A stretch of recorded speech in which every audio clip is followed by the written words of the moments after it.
Don't know whether that's going to be live now. It says we are. Yeah, we are streaming live. My internet connection has been very bad. Hello and welcome to Tomorrow Tonight. I'm John with Broadsheet, and we're very honoured to be joined by Green Party veteran Dan Boyle, who's a councillor in Cork City Council and a Broadsheet columnist who has a column on the site today. Good evening, Dan. Good evening, John. How are you? I'm very well. How are you? Not bad, not bad. Even though the weather was very lousy today, but it gave us an excuse to stay in for once, I think. Yeah, and tell me about your meetings are still all Zoom. You're not. Yeah, it's quite sedentary. I mean, a Monday night now, or Monday as a day would be a series of council meetings. So I would have found myself from 4 o'clock till 10:30 at night in front of a screen. It's not healthy. Not healthy at all. No, it's not. It's not. Even with a cat filter, it's not. This is it. Yeah. Although, it might be a better class of lawyer if that's the case. Yeah, that was so funny. I mean, I didn't even know that existed on Zoom. Maybe it's a paid for Zoom or something. I know. It's it's a Zoom Ultra Pro or something. Will we get into actually? Can I just take a look at briefly? Actually, let's go straight into the papers, and then I can take a look at the. Sorry, 1 second. My internet connection is extremely slow, I'm afraid. Let's get into the papers, and you were writing about housing, so we'll just get into that in a just when we've done the papers. Okay. Okay. Now, can you see that? It says yes, I can see it now. Yes. Great. Okay. Well, as ever, the Irish Examiner, but it's your local paper. ASTI quits talks on leaving cert. ASTI being ASTI. It's no real surprise. It does throw things up in the air again. I think what's surprising now is I've seen reactions from the School Students' Union, which had been asking questions itself about having the leaving cert held and having the leaving cert classes go back. But their statement seemed to be quite an attack on ASTI itself, that to address the problem requires everyone playing ball, and the ASTI it's kind of the opposite of an intervention. It's almost like someone taking the ball away from a schoolboy soccer game sort of thing, that they just decided they're not going to participate, and they're the ones who will determine the terms of what's going to be talked about. I suspect they will go back because I don't think it's going to run that well with the general public, or certainly parents and students. But it does throw a big spanner in the works about what's going to happen in relation to leaving certain schools. And when you say ASTI is being ASTI, you speak from experience there, Dan? Well, no, they're traditionally the teaching union that is more strident. It's their history, it's their style, and the other teacher unions, the TUI and the INTO, are taking a more conciliatory and considered approach, I think, to the whole thing. So it's not a normal situation. It requires people to put kind of normal modes of behavior behind them and try to work out new ways of working, how we're supposed to work this thing out. And I don't think it's a positive action on ASTI's part. No. Right. Okay. Nasty. The N is silent. Your mayor, Joe Kavanagh, has got into trouble. I don't think he meant it in the way he was taking it. I think he took an interpretation about all lives matter being that it's hard to know which. He didn't mean it in a nasty way. No. It was utterly gauche and totally tone deaf and lack of understanding what Black Lives Matter is really about. The fact that Black people are more likely to get discriminated against, and because of that are likely to be in dangerous situations and are more likely to be in death-threatening situations. That's the whole point of that movement. And to present it in any other way is really not to understand what it's about. Yeah, he was introducing an event commemorating the abolitionist. Yes, Frederick Douglass. Yeah. He said it was completely misinterpreted. I think I'm not sure the details, but this is quite a familiar response. I mean, if the subtleties aren't understood, I think. Yeah, I didn't hear the actual quote, but I'd imagine it came about in a situation where he would have been introducing a session in this Douglas Week of lectures and events that are happening in Cork. And he probably would have said the phrase Black Lives Matter with an aside that, of course, all lives matter. Yeah.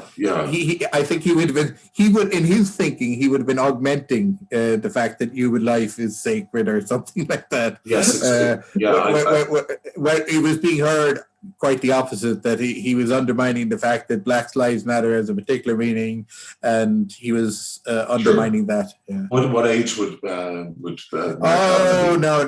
gosh, I wouldn't know.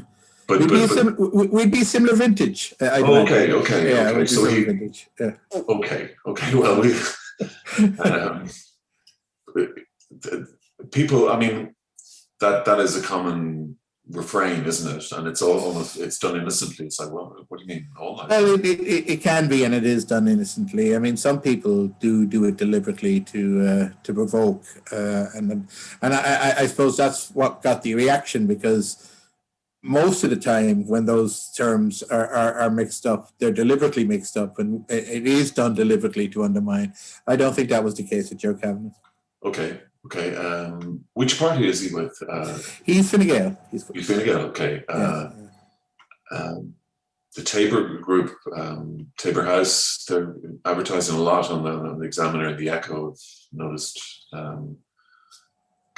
concerns the amount of people seeking services like this for rehab and stuff like that has just gone up. Well, it's of a piece. Mental health being strained, people slipping into situations in terms of addiction issues, and people feeling isolated, people feeling lonely, people feeling unsupported. It's the underside of the situation we're dealing with, and the problem is we can lose sight that it's happening, and we can lose touch with making sure that it's properly dealt with. And I think a lot of people are falling through cracks at the moment.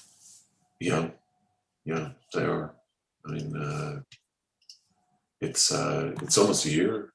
And it is. The Echo, the local evening paper, 45 million of this grant of this money. 240 million. This is it's a good news story, and it's Greens and government getting something right. This is Dublin got the lion's share of it, didn't they? I mean, really. Well, actually, not proportionally. I think Dublin City and County got 120, and Cork City and County got 45. So proportionately, Cork got more. But okay. So it's just that Dublin has 1 million and a bit people, so it'll always get the biggest share of it. But Cork has 500,000 people, so there's more bang for a buck down here.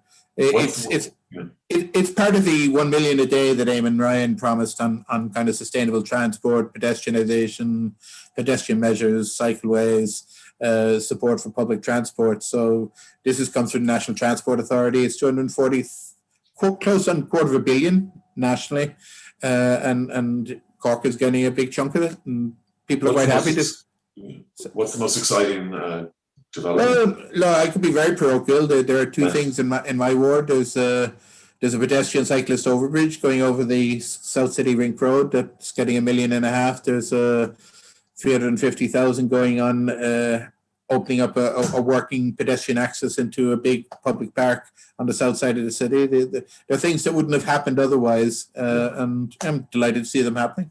Yeah, and they would have happened But it would have taken about 15, 20 years, I guess. Yeah, that's the whole thing. I mean, the part of it is COVID, part of it is the Greens being in government. It's a reprioritization of issues. And I mean, if this money wasn't being spent on pedestrianisation and cycleways and public transport, you could be damn sure it'd be spent on more road projects. And that's the shift that's been happening.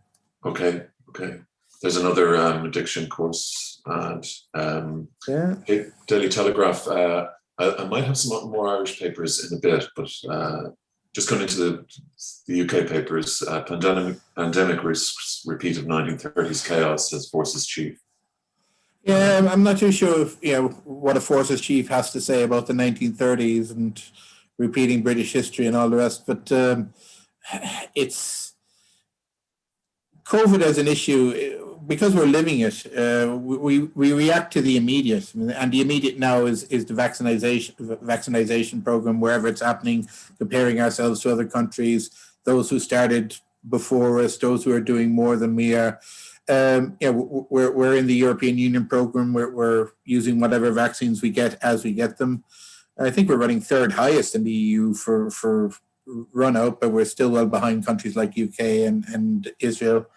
But there are other factors. There are the number of cases that are appearing. There are a number of people being treated in hospital, the numbers that are getting discharged, the numbers who are losing their lives. And you just mentioned it yourself. We're coming up to the 1 year anniversary. And I think when we're looking at COVID, we'll be looking at a 2 year period when all those variables will have to be examined as to what was done right, what was done wrong, how did we make things worse for ourselves, what could we have done a lot better.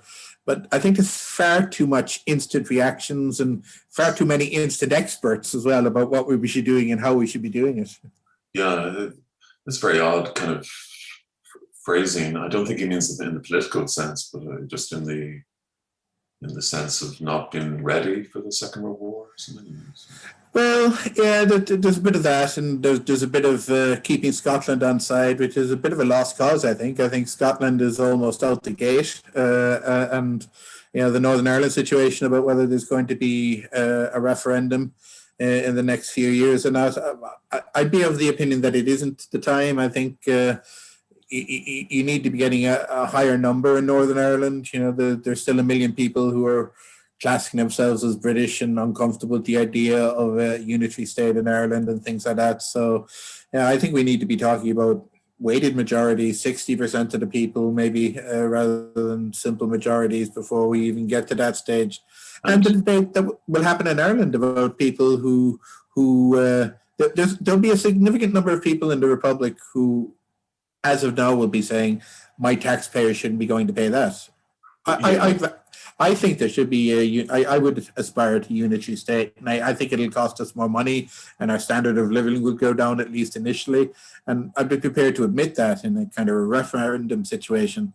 But I think there are a lot of people in Ireland who think the opposite. They don't want a united Ireland, and they're not prepared to have higher taxes as a result of it. Yeah. And we're not having that kind of honesty in a debate in Ireland. Yeah, Neil Martin's speech or interview with BBC today, he mentions once again the loyalists, and it's again this sort of feeling that we mustn't upset the loyal. This is he does seem to be playing that card a lot. Well, it's not, Northern Ireland is in a very strange situation at the moment because unionism no longer has a political majority.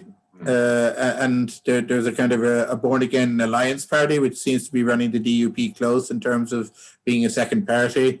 But the unionist vote seems to be going more and more to an extreme, that the DUP losing votes are losing it to people like Jim McAllister, who's ahead the ball, to be honest. The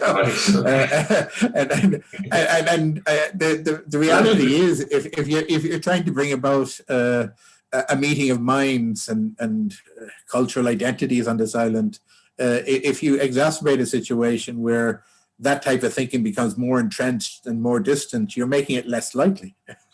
Well, yeah. And also there's the Chris O'Brien, Owen Harris line, which is, I'll accept it, but each generation is sort of like, we can't upset the loyalists, we can't upset the unionists in any sense, as if they're kind of China, precious China, Yeah, but I think that comes from a time when people hid behind their cultural identities. What I think is happening with the DUP now and with traditional unionism is that a lot of people within Northern Ireland are waking up to the economic and social consequences of living behind banners and these cultural tropes. There are more people in Northern Ireland who aspire to a normal life where they're dealing with real political issues, and a kind of traditional politics there has hindered that from happening. And I think that'll become more and more distance, and there'll be a greater air of reality as time goes on. But it shouldn't be forced either. It's not something that you should impose a referendum on in the next 2 or 3 years just for the sake of having it. But the idea that this is this tinderbox of hostility and resentment and towards any idea among what should we say, unionist presidents, whatever in Northern Ireland. I mean, it's much more, I think, nuanced now, isn't it? It is. Well, our Lions are the people to watch because they're a party of the middle class, they're a party of the middle ground. But they're still ostensibly a unionist party, yes. But they're also a kind of a political vehicle for Catholics who see themselves as unionists. So it's a far more nuanced situation in Northern Ireland. I think, Dan, have you frozen? Okay, Dan is frozen here, sadly. I hope we get him back. If you're still, Dan, we lost you there for about 15 seconds. Oh, sorry about that.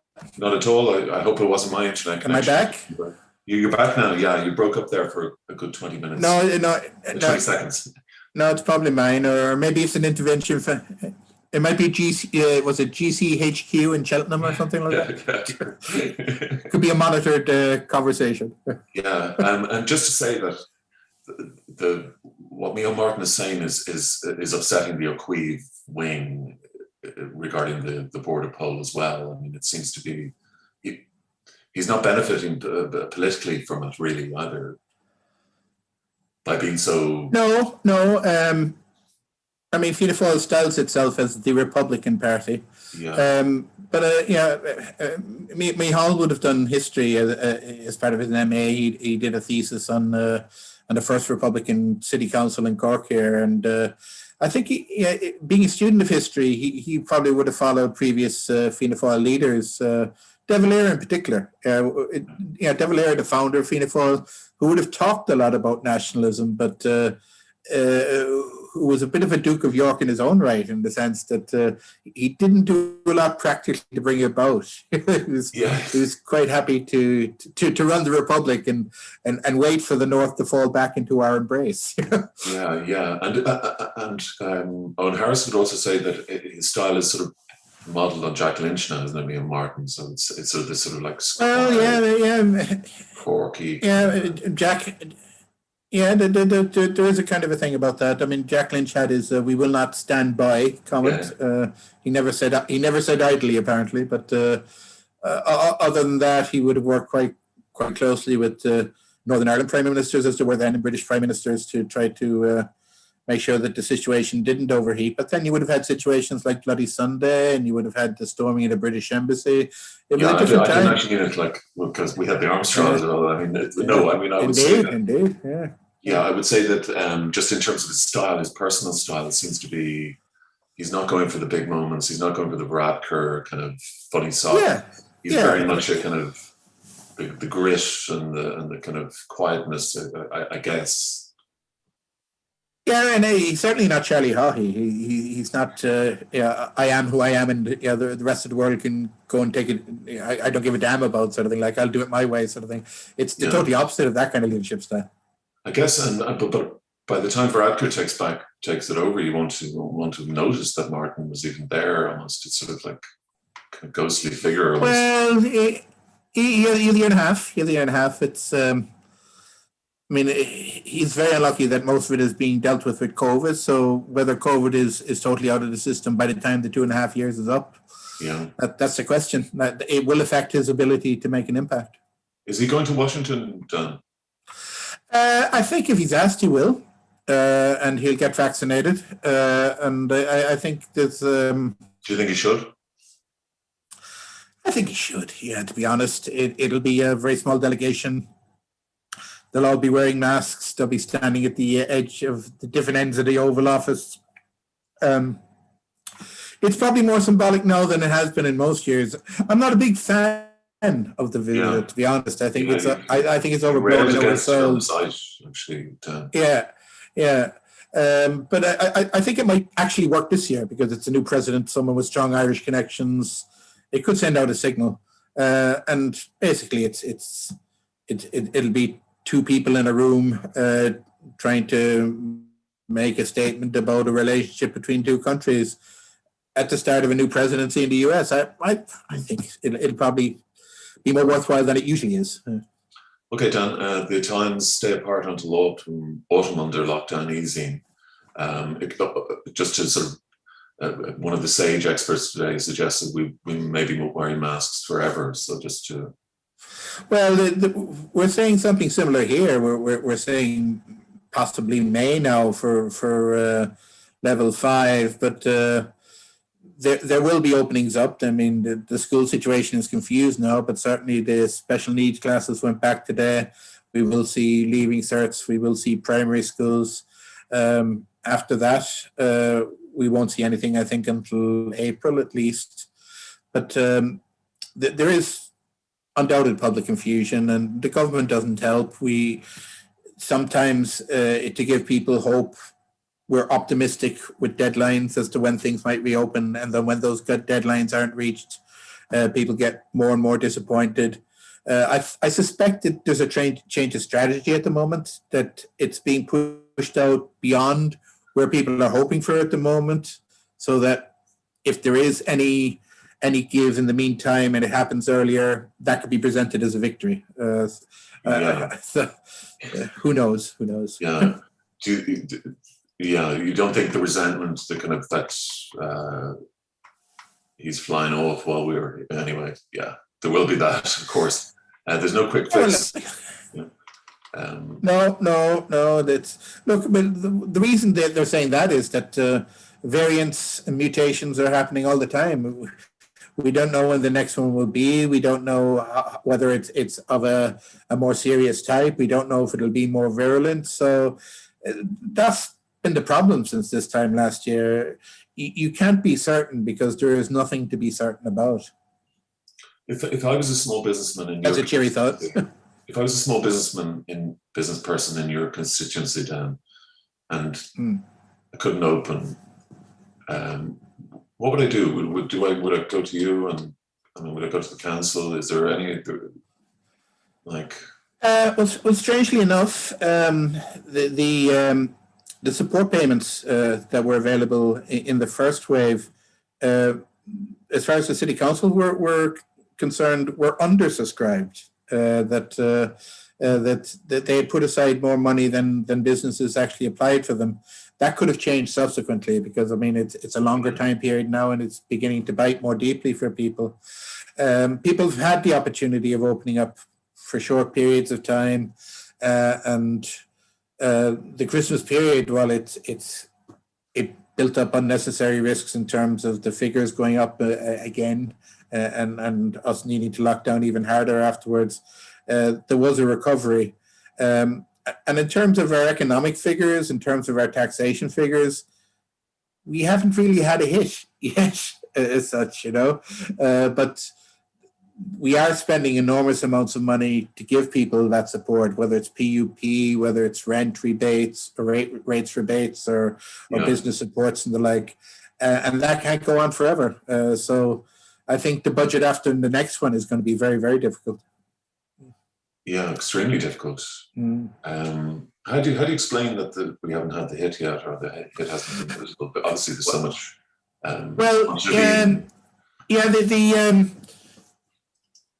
It's the retail sector that's closed, but the productive sector and I'm not using that in a pejorative sense, but in terms of businesses that create products for export, for instance, pharmaceutical, high tech, and the like. That has been closed, and we seem to have learned a trick that a lot of people can work from home. So there are a lot of things that have worked successfully. The public service has remained open. No one in the public service has lost their job or their wages. So it's a particular part of the economy. People who are already low paid in service industries and in retail. And some of them, a very small proportion, but some of them, because of the PUP payments, might find themselves with higher income as a result of those efforts than they would from a working in tax situation. So, as Leo, well, it isn't that big. Pointed out. It's a very small proportion of people. Very it small. Is, yeah. Not if you believe Leo, not if you hear Leo. The Daily Star, a familiar face, Father Janet. Yeah, I'm not too sure who Coco is meant to be. No, that's not Dougal. Oh, that's Matt Hancock. Okay, it's the English edition of the Star. Okay, right. Yeah, sorry. It's a bit strange they're using David Morgan and Pauline. They're Irish actors from an Irish sitcom. Well, it was made by British money, obviously, but it's strange that they put Matt Hancock in that kind of situation. Yeah, but it's the same point. 5,000 people in Ireland arrived back on holidays last week. So it's people are going, and damn the consequences as well. Yeah, a lot of dental appointments in Lanzarote. Apparently there's very good chiropractors out there as well, from what I hear. Excellent. The whole range of medical services. Lanzarote is on equal. It's like Cedars in New York, Oh, how bad. And there was a piece by Barry Cummins on the RT site, and he said that sorry, I shouldn't be laughing, but one man said he had a dentist appointment tomorrow morning in Tenerife. He showed Garda an email to prove the appointment and was allowed to continue his journey. He was accompanied by a woman, as a person is entitled to accompany you when traveling for an appointment. So this is... he needs someone to hold his hand, obviously. Well, he's getting a filling, Oh, dude. So it's... but... Anyway, I mean, I think it's the vast majority of people are abiding by these. They are. It's still a tiny proportion. I mean, the air travel is down 90%, and the people who are doing the dog on it, as it were, are a small proportion of those who are traveling. But it's still sending out the wrong signals, and it's still rubbing up the rest of us the wrong way. So. Yeah, your column then today is about the housing situation. I've left it very late but if you just maybe give us a quick. Well, I'm basically saying that that we should be putting the emphasis on renting, and we should be putting the incentives on trying to bring unused housing stock back. So I think the main emphasis still is trying to get people to buy their own houses. That's not a very good use of incentives, and I'm not too sure in a situation where that's becoming further and further distance from people that it should be the main emphasis anyway. It's just to get people talking, but as usual, these things, John, whatever I say is the wrong thing. So not always. Good. You also see the derelict housing, the derelict properties, which I think is a great idea, and the end of property porn. Yeah, well, we talked about that last week, the 900,000 semi-detached in Ranelagh, which was supposed to be good for an aspiring couple of young professionals who apparently would have to be earning 100,000 each to make the mortgage. Yeah, but then you say that you don't think the ownership thing should be. No, and it isn't the case in Europe. I mean, it isn't the case that people shouldn't aspire to own houses or want to own houses, but the fact that we insist on it being the largest element of housing tenure, it was never right, and it shouldn't be the main focus now. Yeah. Other European countries get the balance a bit better, and they don't obsess about it as much as we do. No, we do obsess about it, but I suppose it is one of our biggest industries, really, our internal industries. Well, we focus too much of our economy around it, and the Irish economy has two flaws: a huge reliance on foreign direct investment, and seeing property as an economic good thing. If we keep putting the prices up and up and up, it's not sustainable, really, isn't? No, I also think creatively, it's sort of, because there's a fixed income for a lot of people, it sort of stymies creativity, really. It is, way, And what people need is security of tenure. And they want to know that a set amount of their income is what is needed to meet their housing need, and it shouldn't matter whether that's a rent or a mortgage. It's just that it isn't too much of a burden in terms of their income needs and their need to spend on other things. Yeah, and I noticed. Sorry, I'll end on this. Daft are still putting out the 1600 with the bath next to the bed, and and they're still probably getting a lot of. Well, in Cork, the Elysian, which was the Celtic Tigers' last exercise in vanity, it's advertising apartments for $3,500 a month. So. Wow. And that's 100 meters from City Hall. So.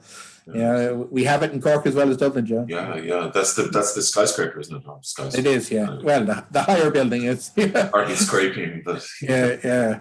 I think it's 16 story. It probably is the highest building in Ireland. I'm not too sure whether the one in Euston, the Euston Quarter, might be taller now. And Liberty Hall is 12 floors. Yeah, well, Liberty Hall was always about 6 foot shorter than County Hall in Cork, anyway. So. Okay. Okay. Brilliant. On that bombshell, Dan, thank